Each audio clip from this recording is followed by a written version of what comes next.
हमारे चैनल को सब्सक्राइब करें और बेल नोटिफिकेशन को ज़रूर दबाएं। ज्योतिष रतन केंद्र चैनल पर हमारे आप सभी प्रिय दर्शक गणों का बहुत बहुत हार्दिक स्वागत और अभिनंदन। प्रिय साथियों, मैं हूं आचार्य पंडित सर्वदानंद शर्मा। मेरी ओर से भी आप सभी को बहुत बहुत प्यार भरा नमस्कार। प्रिय साथियों, आज हम आपसे बात करने वाले हैं आपके अपने मासिक राशिफल के विषय में, यानी कि मंथली राशिफल भी कह सकते हैं हम। और ये अप्रैल 2023 का है प्रिय साथियों। दूसरी बात यह कि ये लगन राशि पर आधारित है, ये कार्यक्रम चंद्र राशि पर आधारित नहीं है। और तीसरी बात कि आज जो हम आपके साथ बात करने वाले हैं, जो आप मकर लगन राशि के जातक हैं, यानी कि कैप्रिकॉर्न असेंडेंट बेस्ड जो पर्सन्स हैं, हम उनके विषय में बात करेंगे और जानेंगे कि अप्रैल 2023 मकर लगन राशि के जातकों के लिए किस प्रकार के रिजल्ट्स लेकर के आ रहा है। लेकिन प्रिय साथियों, जैसा कि आप जानते हैं और हमेशा हम जब भी राशिफल की बात होती है तो ये बात भी हम जरूर करते हैं आपके साथ कि ये जो रिजल्ट्स हमको मिलते हैं डे टू डे की लाइफ में, ये कैसे मिलते हैं, क्यों मिलते हैं? ये मिलते हैं हमको ग्रहों के कारण, यानी कि जो 9 प्लैनेट्स हैं उनकी गोचर में, यानी कि आसमान में जो उस समय स्थिति होती है, उसी के आधार पर शुभ और अशुभ, अच्छे या बुरे परिणामों की प्राप्ति हमें अपने जीवन में हुआ करती है डे टू डे लाइफ में। तो अप्रैल 2023 में ग्रहों की स्थिति कैसी रहने वाली है? वैसे तो देखिए, हमने आपकी सुविधा के लिए स्क्रीन पर चार्ट डिस्प्ले करवाया हुआ है, आप उस चार्ट में भी देख सकते हैं। ग्रहों की स्थिति को भी बहुत स्पष्ट रूप से दर्शाया गया है और ये आप मकर लगन राशि के ही जातकों का चार्ट है। लेकिन इसके अतिरिक्त कुछ ग्रह ऐसे भी होंगे अप्रैल 2023 में जो अपना राशि परिवर्तन करेंगे, अपना घर चेंज करेंगे, या फिर कोई ग्रह ऐसा होगा कि जो अस्त हो जाएगा अप्रैल में, या कोई ग्रह ऐसा भी होगा जो उदय भी होगा। तो हम जो ये राशि परिवर्तन वाली बात है, इसके विषय में भी आपको संक्षेप में जानकारी जरूर देना चाहेंगे, क्योंकि आपको भी ये मालूम होना चाहिए, हमारे जातकों को भी ये बात मालूम होनी चाहिए, कम से कम इतना तो जरूर मालूम होना चाहिए कि भाई हमारे लिए कौन सा ग्रह ऐसा है कि जो हमारे फेवर में है, हमारे फेवरेबल है हमारे लिए, और कौन सा ऐसा है कि जो हमारे फेवर में नहीं है, यानी कि जिसके हमें नेगेटिव रिजल्ट्स मिलने की संभावना अधिक है। तो इतना तो कम से कम मालूम होना चाहिए। वैसे तो देखिए, जो भी रिजल्ट्स बनेंगे ग्रहों की स्थिति के आधार पर, वो तो हम आपके साथ साझा करेंगे ही ये जानकारी। लेकिन अगर नेगेटिव रिजल्ट्स भी आते हैं और हमारे द्वारा आपको वो बताए जाते हैं ग्रहों के आधार पर, तो आपको यहाँ पर ये बात मैं बहुत स्पष्ट रूप से कहना चाहता हूँ कि आपको बिल्कुल हताश निराश नहीं होना है, डिसअपॉइंट नहीं होना है आपको बिल्कुल भी। जीवन है धूप और छाँव की तरह, सुख और दुख आते हैं और जाते हैं जीवन से। ये तो बहुत सिंपल सा कंसेप्ट है लाइफ का। तो देखिए, जो हालांकि मैं जो देख पा रहा हूँ ग्रहों की स्थिति, थोड़ा सा कुछ ग्रहों की स्थिति गड़बड़ है इस महीने, तो लेकिन कोई बात नहीं, बात करेंगे जो भी प्रेडिक्शन निकल करके आएगी उसके विषय में। और जानकारी के साथ साथ आपको अंत में हम बहुत, आप में से बहुत हमारे जातक इस बात को जानते होंगे कि हम बहुत सरल और आसान उपाय, यानी कि रेमेडीज़ देते हैं अंत में। वो आप पूरा वीडियो ध्यान से देखिए, सुनिए, तो फिर आपको जो रेमेडीज़ हम बताएंगे वो अगर आप पूरे महीने करते हैं तो मान के चलिए, हमारी बात विश्वास कीजिए कि आपका महीना बहुत आसानी से निकल जाएगा बिना किसी बड़ी परेशानी के। तो आइए सबसे पहले चर्चा को आगे बढ़ाते हुए ग्रहों की स्थिति के विषय में आपसे चर्चा कर लेते हैं और आपको जानकारी दे देते हैं। सबसे पहले बात करेंगे हम शनि ग्रह की, जहां पर 11 नंबर लिखा हुआ है। 11 नंबर का मतलब कुंभ राशि होती है ये, और कुंभ राशि के लॉर्ड शनि है। तो शनि जो है ये द्वितीय भाव है, सेकंड हाउस। तो शनि अपनी राशि कुंभ में, सेकंड हाउस में, आप मकर लगन राशि के जो जातक हैं बने रहेंगे पूरे माह मार्गी और उदय अवस्था में। इसी प्रकार अब बात करते हैं सूर्य और बृहस्पति, जहां पर एक साथ बैठे हुए हैं। ये थर्ड हाउस कहलाता है, तृतीय भाव। और जहां पर ये 12 नंबर भी लिखा हुआ है वहां पे, तो 12 नंबर का मतलब है मीन राशि, और मीन राशि के लॉर्ड हैं गुरु बृहस्पति। तो गुरु बृहस्पति वहीं पर बैठे हैं, यानी कि अपनी ही राशि, अपने घर में, थर्ड हाउस में, अपने परम मित्र ग्रह सूर्य के साथ बैठे हों। लेकिन सूर्य उनके परम मित्र तो हैं, लेकिन उनकी डिग्री जो है उनके बहुत ही क्लोज है, तो इसकी वजह से कंबस्ट हो गए हैं, अस्त हो गए हैं गुरु बृहस्पति। मार्गी हैं और अस्त भी हैं। थोड़ा ये अच्छा है उनका एक साइड कि वो अपने घर में है, अपनी राशि में है, और मार्गी भी हैं, ये भी अच्छा है। लेकिन अस्त हो गए हैं, ये समझ लीजिए कि उनकी स्थिति थोड़ा कमज़ोर हो गई। और लेकिन दोनों ही ग्रह ये अपना राशि परिवर्तन कर रहे हैं इस महीने अप्रैल 2023 में। 14 अप्रैल को सूर्य यहाँ से निकल जाएंगे और मेष राशि में चले जाएंगे, जहाँ पर 1 नंबर लिखा हुआ है वो मेष राशि है, और वहाँ जाकर के वो अपना संबंध बनाएंगे राहु और बुध के साथ। तो बुध के साथ तो ठीक है, बुध आदित्य राजयोग बन जाएगा, राजयोग का निर्माण हो जाएगा, लेकिन राहु के साथ, राहु तो महापापी महाक्रूर और उनके शत्रु ग्रह हैं, तो उनके साथ जो ये संबंध इनका बनेगा सूर्य का माह के अंत तक 14 अप्रैल से लेके, ये अच्छा नहीं होगा। इसके जो दुष्परिणाम हैं वो जातकों को झेलने पड़ते हैं जब राहु और सूर्य का संबंध बनता है। और प्रिय साथियों, ज्योतिषीय आधार पर राहु और सूर्य जब संबंध बनाते हैं तो तभी सूर्य ग्रहण भी पड़ता है।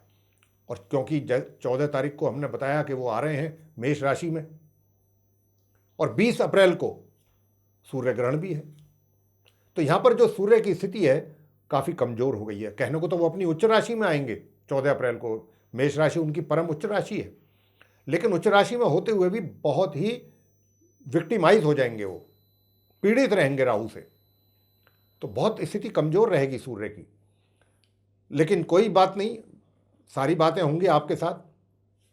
22 अप्रैल को बृहस्पति भी अपना राशि परिवर्तन करते हुए अपनी मीन राशि से निकल करके और अपनी मित्र राशि मेष में प्रवेश करेंगे, चतुर्थ भाव में, जहाँ राहु और भाव बुध दोनों एक साथ बैठे हैं, उनके साथ संबंध बनाएंगे बुध और राहु के साथ, और तीसरे होंगे सूर्य भी वहाँ पर।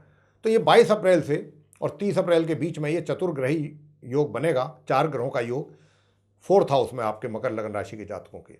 लेकिन यहाँ पर गुरु बृहस्पति और राहु का जो संबंध है ये भी बहुत बड़ा दोष बनाएगा ज्योतिषीय आधार पर।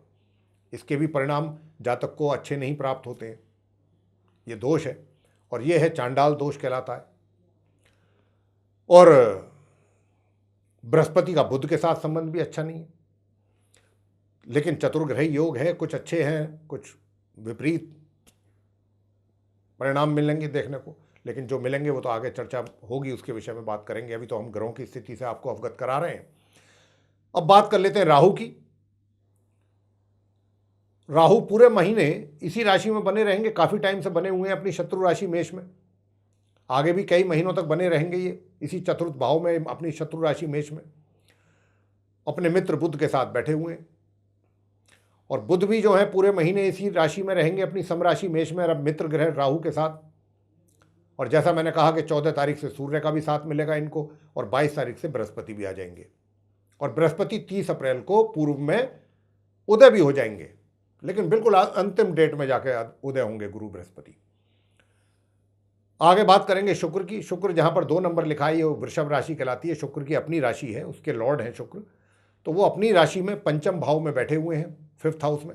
लेकिन ये यहाँ माह के आरंभ से नहीं है साथियों, माह के आरंभ में तो ये अपनी समराशि मेष में थे अपने मित्र राहु और बुध के साथ, वहाँ से ये 6 अप्रैल को राशि परिवर्तन करते हुए अपनी स्वयं की राशि टॉरस यानी कि वृषभ में आए हैं पंचम भाव में, मार्गी और उदय अवस्था में, और माह के अंत तक ये यहीं पर बने रहेंगे इसी अवस्था में, अच्छी पोजीशन रहेगी इनकी। आगे बात करेंगे मंगल की। मंगल जहाँ पर 3 नंबर लिखा हुआ है वहाँ पर देख रहे हैं आप उनको बैठा हुआ, ये 6ठा भाव कहलाता है, 6ष्ठम भाव 6th हाउस, और राशि जो है ये मिथुन है, मिथुन के लॉर्ड बुध हैं, बुध को शत्रु मानते हैं मंगल। तो मंगल हम कह सकते हैं कि अपनी शत्रु राशि मिथुन में 6ठे भाव में मार्गी और उदय अवस्था में बने हुए हैं, माह के आरंभ से लेकर माह के अंत तक ऐसे ही बने रहेंगे। आगे बात करेंगे केतु ग्रह की। केतु ग्रह जो हैं साथियों अपनी तुला राशि में बैठे हुए हैं, मित्र राशि है इनकी, ये शुक्र की राशि होती है, शुक्र उनके मित्र हैं, 10म भाव कहलाता है ये, 10th हाउस। काफ़ी समय से हैं ये, और अभी आगे कई महीने तक इसी घर में इसी राशि में ये बने रहेंगे। तो मेरे प्रिय साथियों, ये थी वो ग्रहों की स्थिति जिससे अभी हमने आपको पूरी तरीके से अवगत करा दिया है। लेकिन अब हम चर्चा करेंगे कि आपको भिन्न भिन्न क्षेत्रों में किस किस प्रकार के रिजल्ट्स मिलने की अधिक संभावना बन रही है इन ग्रहों की स्थिति के आधार पर अप्रैल 2023 में मकर लगन राशि के जो जातक हैं। मकर लगन राशि के जातकों को ये भी बताना चाहेंगे कि आपकी शनि की 7.5 का तीसरा पार्ट और अंतिम पार्ट अभी चल रहा है, आपके ऊपर उसका प्रभाव बना हुआ है शनि की 7.5 का। वो भी एक है कारण कि भाई शनि की 7.5 में आप चल रहे हैं, उनके प्रभाव में है मकर लगन राशि के जातक। तो सबसे पहले चर्चा करेंगे आपके करियर को लेके कि प्रोफेशन आपका कैसा रहने वाला है। प्रिय साथियों, आपसे बताना चाहेंगे कि माह के आरंभ से लेकर माह के मध्य के बीच का जो समय होगा, इसमें तो आपको मिले जुले परिणामों की प्राप्ति होती रहेगी। थोड़े जो रिजल्ट्स हैं वो आपके अनुकूल प्राप्त हो जाएंगे, थोड़े आपके विपरीत। यानी कि जो आप चाहते हैं, हर एक परिणाम तो ऐसा नहीं है कि आपकी इच्छा के अनुसार ही आपको प्राप्त होगा। मैंने कहा माह के मध्य तक मिले जुले परिणाम, कुछ इच्छा के विरुद्ध होंगे, कुछ इच्छा के अनुरूप होंगे, ये स्थिति रहेगी आपकी। लेकिन माह मध्य से और माह के अंत के बीच का जो समय होगा, जब सूर्य और बृहस्पति भी यहाँ आ जाएंगे, मैं ये नहीं कह रहा कि शुभ परिणाम बिल्कुल समाप्त हो जाएंगे माह मध्य से, ऐसा नहीं है। शुभ परिणामों की प्राप्ति भी बराबर होगी, लेकिन कुछ परेशानियां भी कुछ ज़्यादा होंगी। परेशानियां किस रूप में? आपका कार्यभार आपके ऊपर बढ़ जाए, या जिम्मेदारियां आपकी बढ़ जाएं, या आपको कोई प्रोजेक्ट ऐसा मिले कि उसमें आपको बहुत अधिक परिश्रम करना पड़ जाए, और तब जाकर के कहीं आपको कुछ अच्छे रिजल्ट्स प्राप्त हों कि भाई ये जो जिम्मेदारी मिली है, हमने किसी तरह प्रोजेक्ट तो पूरा किया है, लेकिन हमारी हालत खराब हो गई, दिन में तारे नजर आ गए, बहुत वैसा प्रोजेक्ट था या बहुत बड़ी जिम्मेदारी थी, ये कैसे हमने इसको निभाया, किस तरीके से हमने इसको फुलफिल किया है रेस्पॉन्सिबिलिटी को, ये हम जानते हैं। तो कुछ इस प्रकार के हालात आपके रहेंगे, लेकिन शुभता भी मिलेगी। ऐसा नहीं है कि आप पूरी तरह से अशुभ परिणामों का ही सामना आपको करना है पूरे महीने। बीच बीच में आपको कुछ अच्छे परिणामों की भी प्राप्ति अंत तक माह के जरूर होगी। और लेकिन उन अच्छे परिणामों की जो एक तरीके से क्वांटिटी है वो थोड़ी कम होगी, चैलेंजेज अधिक होंगे, कठिनाइयाँ परेशानियाँ कार्य के दौरान वो अधिक होंगी। मान लीजिए कोई कार्य ऐसा है कि 2 दिन में पूरा हो सकता है, लेकिन पता चला कि उसमें कुछ ऐसी बाधाएं आ गई कि वो 2 दिन की जगह उसमें लग गए 10 दिन 12 दिन, अब उसी में ही लगे हुए हैं, और भी काम दूसरे हैं वो भी सर पर पेंडिंग होते जा रहे हैं। तो इस तरीके की कुछ परिस्थितियां बनेंगी आपके साथ कार्य क्षेत्र में। बात कर लेते हैं कि आपकी धन की स्थिति कैसी रहेगी। देखिए, धन की स्थिति के लिए भी आपको थोड़े से अधिक पापड़ बेलने पड़ सकते हैं अर्निंग्स के लिए, कि आपको अच्छी अर्निंग हो, इसके लिए भी आपको कोशिशें अपनी ओर से अधिक करनी होंगी, तब जाकर के आपको कुछ धन का प्राप्ति होगा। इनकम जो है यूं तो होगी, लेकिन उसके लिए भी आपको कुछ अधिक परिश्रम करना पड़ेगा, और तब जाकर के आपको वो धन का आगमन या तो रुक रुक के हो, या बीच में रुक जाए, किसी कारण से बाधा आ जाए, तो कुछ इस तरीके से होगा। सेविंग्स की बात कर लेते हैं कि धन की सेविंग, धन की जहाँ तक आगमन के साथ साथ सेविंग्स भी आप अच्छी आपकी रहेंगी। जिस अनुपात में आपके पास धन आएगा, उसी प्रोपोर्शन में अगर हम कहें तो धन की सेविंग भी आप अच्छी कर लेंगे। अब बात करते हैं सुख सुविधाओं की। देखिए, सुख सुविधाओं का तो पहले 15 दिन तो आप फिर भी थोड़ा बहुत लाभ ले पाएंगे, लेकिन उसके बाद जो अगले 15 दिन होंगे माह के, बाकी के जो 2-2.5 हफ्ते होंगे, 14 तारीख से लेकर 30 अप्रैल के बीच का जो समय होगा, उसमें आप सारी सुख सुविधाओं का लाभ लेने से वंचित रहेंगे या ले नहीं पाएंगे, क्योंकि आप दूसरे चीज़ों में आपका ध्यान या फोकस बना रहेगा, कुछ और चीज़ों में जो आपके लिए ज़्यादा इम्पोर्टेंट या मायने रखती हैं। जैसा मैंने करियर की बात की थी, तो करियर ही में ही आपको ज़्यादा ही परिश्रम करना पड़ेगा। और ये जो पहले 15 दिन मैंने बताए थे कि मिला जुला रिजल्ट, उसमें क्या होगा कि आपका भाग्य भी थोड़ा बहुत आपके साथ जरूर चलेगा, भाग्य का भी सपोर्ट मिलेगा उस समय पर, और थोड़ा बहुत मैंने कहा है। आगे बात करते हैं प्रेम संबंधों की। प्रेम संबंध किस प्रकार के रहेंगे? देखिए, आपका जो पार्टनर है, यानी कि जिसके साथ आप अफेयर में हैं, उसकी ओर से तो कोई हो सकता है कि कुछ नेगेटिविटी आपको देखने को मिले, या कुछ उनको आपसे कुछ शिकायतें हों, तो उनका जो एक तरीके से बिहेवियर होगा वो आपके प्रति नरम नहीं होगा, थोड़ा सा कड़क होगा, या थोड़ा ऐसा कह सकते हैं कि भाई उनको आपसे कुछ शिकायतें रह सकती हैं। लेकिन आप मकर लगन राशि के जो जातक हैं, इस महीने, पूरे महीने आप बहुत टैक्टफुली तरीके से, बहुत ही चतुराई के साथ परिस्थिति को भांप जाएंगे, और भांपने के साथ साथ आप अपने उस मित्र को बहुत ही टैक्टफुली हैंडल करेंगे, और जितनी भी उनकी शिकायतें हैं या कंप्लेंट्स हैं आपको लेकर के, वो आप बहुत आसानी से दूर कर देंगे।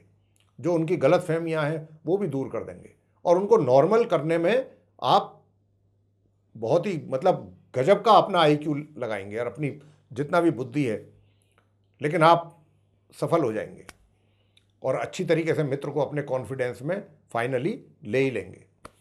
ये स्थिति रहेगी। शादी ब्याह की बात कर लें कि वैवाहिक जीवन कैसा रहेगा। वैवाहिक जीवन प्रिय साथियों मिला जुला रहेगा। मिला जुला मतलब सामान्य से और मध्यम के बीच में परिणाम मिलेंगे। अब बात कर लेते हैं पारिवारिक संबंधों की। पारिवारिक संबंध आपके बहुत अच्छे रहेंगे, लेकिन जो घर के बड़े हैं ना, बुजुर्ग, उनकी तरफ से या तो आप थोड़ा परेशान रह सकते हैं, उनके स्वास्थ्य को लेकर के कोई ना कोई टेंशन बुजुर्गों की तरफ से रहेगी, या फिर यह भी हो सकता है कि आपके दो में से एक कारण होगा। या तो आप उनको लेकर के चिंतित रहेंगे, या फिर यह रहेगा कि वो आपसे नाखुश रहें, उस कारण आपको चिंता बनी रहे कि भाई मेरे घर के मेरे बड़े हैं, मेरे से प्रसन्न नहीं है, खुश नहीं है, नाराज है मुझसे। तो ये कुछ ऐसी स्थिति बन सकती है बड़ों को लेकर के। बाकी दूसरे परिजन जो हैं आपके परिवार के सदस्य, उनके साथ आपका तालमेल सही रहेगा। बात कर लेते हैं अब आपके एजुकेशन को लेकर के। एजुकेशन को लेकर के जो रिजल्ट्स हैं स्टूडेंट्स के लिए, बहुत ही पॉजिटिव रिजल्ट्स मिलने वाले हैं पूरे महीने अप्रैल में। स्टूडेंट्स को किसी प्रकार की कोई, मुझे नहीं लगता कि किस समस्या पैदा होगी अपनी पढ़ाई को लेकर के, अपने रिजल्ट्सों को लेकर रिलेटेड, मतलब एजुकेशन से रिलेटेड। तो आपको पॉजिटिव रिजल्ट्स मिल रहे हैं इस महीने, और आप अच्छा फोकस करेंगे अपनी पढ़ाई पर। आपका भी फोकस बहुत अच्छा रहेगा, गंभीरता से लें। आपके मित्रों का भी आपको बड़ा सपोर्ट मिलने वाला है इस महीने। बड़े भाई बहनों का भी अच्छा सपोर्ट मिलेगा, और नहीं भी अगर कहीं मिल रहा होगा, कमी भी होगी, तो वो आप ले लेंगे अपने तरीके से। इस मामले में आप बहुत चतुराई दिखाएंगे। अब बात कर लेते हैं संतान की, माता पिता से। तो माता पिता से बताना चाहेंगे कि संतान की ओर से भी आपको बहुत अच्छे और सुंदर परिणामों की प्राप्ति इस महीने होने जा रही है। स्वास्थ्य की बात कर लेते हैं। स्वास्थ्य भी बहुत अच्छा रहेगा। स्वास्थ्य अच्छा रहेगा। बीच बीच में यदा कदा कुछ प्रॉब्लम्स हो सकती हैं हेल्थ को लेकर के, लेकिन अगर आप पर्टिकुलर रहे अपनी हेल्थ को लेकर के, आप अपनी हेल्थ को लेकर के एक तरीके से चेकअप आप अपना समय पर कराते रहे, खान पीन का ध्यान रखा हर चीज़ का, तो समस्या आएगी भी तो जैसे आएगी वैसे चली भी जाएगी। ओवरऑल आपका स्वास्थ्य अच्छा कह सकते हैं। अब बात करेंगे रेमेडीज़ की, कि भाई जो कार्य क्षेत्र में हमने बताया है कुछ चैलेंजेस रहेंगे, कुछ समस्याएं, परेशानियां, प्रॉब्लम्स, कठिनाइयां ये रह सकती हैं। उसके लिए आपको क्या करना है, उसके लिए मैं आपको बता रहा हूँ। बहुत ही देखिए, शनि की 7.5 है, उसका उपाय तो आपको करना ही है। वो तो जब तक 7.5 रहेगी, शनिवार के दिन संध्या के समय शनि मंदिर में जा कर के शनिदेव जी की प्रतिमा का अभिषेक करें सरसों के तेल से। और जो भी दान पुण्य की चीज़ें हैं, जैसे अब मैं काफ़ी चीज़ें होती हैं, चमड़ा है, लोहा, लोहे की कटोरी, चाकू, काला कपड़ा, बहुत चीज़ें होती हैं, वो सब मंदिर के बाहर मिल जाती हैं। उड़द की दाल काली, वो सब आपको उनके श्री चरणों में चढ़ाना है, और वहीं बैठ करके आप शनि चालीसा का पाठ कर सकते हैं, शनिदेव की आरती करें, या फिर शनि के मंत्रों का उच्चारण करें। ये तो पुरुष करें। महिलाएं क्या करें? महिलाएं अगर उनकी भी 7.5 में चल रही हैं, मकर लगन की महिलाएं, तो उनको शनिवार के दिन संध्या के समय जब सूरज छिप जाता है, उस समय जाकर के पीपल के वृक्ष के नीचे सरसों के तेल का दीपक जला के एक परिक्रमा करें, और वहाँ जाकर के प्रभु से अपने लिए क्षमा याचना कर लें, और अपने लिए कि प्रभु कृपा बना के रखें। बस इतना करना है महिलाओं को। और सूर्य देव को स्नान आदि करके अवश्य तांबे के कलश से जल जरूर दें। अगर आप चाहते हैं कि आपके कार्य क्षेत्र में या समाज में या कहीं पर भी मान हानि ना हो या मान सम्मान में कमी ना हो, तो ये काम आपको करना ही पड़ेगा। सूर्य देव को प्रातःकाल जल जरूर दीजिए, और जल से भी काम नहीं बनेगा।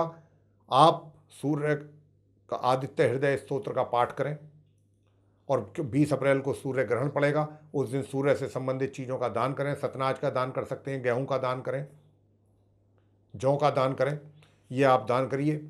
और जितना हो सके प्रभु विष्णु भगवान जी की पूजा करें, भगवान गायत्री मंत्र की उपासना करें, सूर्य देव के मंत्रों का जाप कर सकते हैं। ओम घृणी सूर्याय नमः, ओम ह्राम ह्रीम ह्रौम से सूर्याय नमः, ये 1 माला 3 माला तो सूर्य देव का तो बहुत आपको करना पड़ेगा, वरना आपके मान सम्मान में भी कमी हो सकती है। दूसरा, आपको देखिए बुधवार के दिन जो है आपका भाग्य आपका साथ दे, इसलिए कह रहे हैं कि बुधवार के दिन आपको गणपति जी के श्री चरणों में जा करके गणेश चालीसा और उनकी आरती जरूर करें वहाँ बैठ करके। हो सके तो आप मोतीचूर के लड्डू पान पे रख करके उनके श्री चरणों में भोग लगाएं।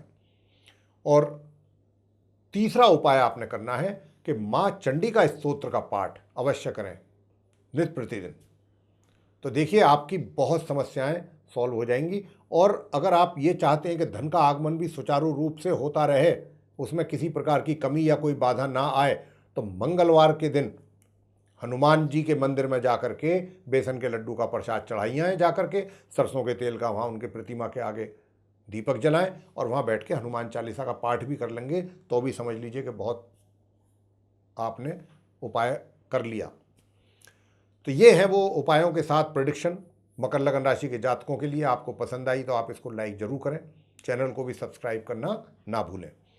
और अगर आप अधिक से अधिक मात्रा में इसको वीडियो को शेयर करेंगे तो दूसरे लोग भी इसका लाभ ले पाएंगे साथियों। और यदि आप ये चाहते हैं कि आने वाले दिनों में हमारे जो भी वीडियोज़ अभी बनेंगे एस्ट्रोलॉजी पर, उन सभी की नोटिफिकेशन सर्वे सारे वीडियोज़ आपको समय रहते प्राप्त हो सकें, तो फिर आप बिना देर किए बेल आइकन को पुश जरूर कर दीजिए। इसी के साथ आप सभी का बहुत बहुत धन्यवाद। जय माता दी।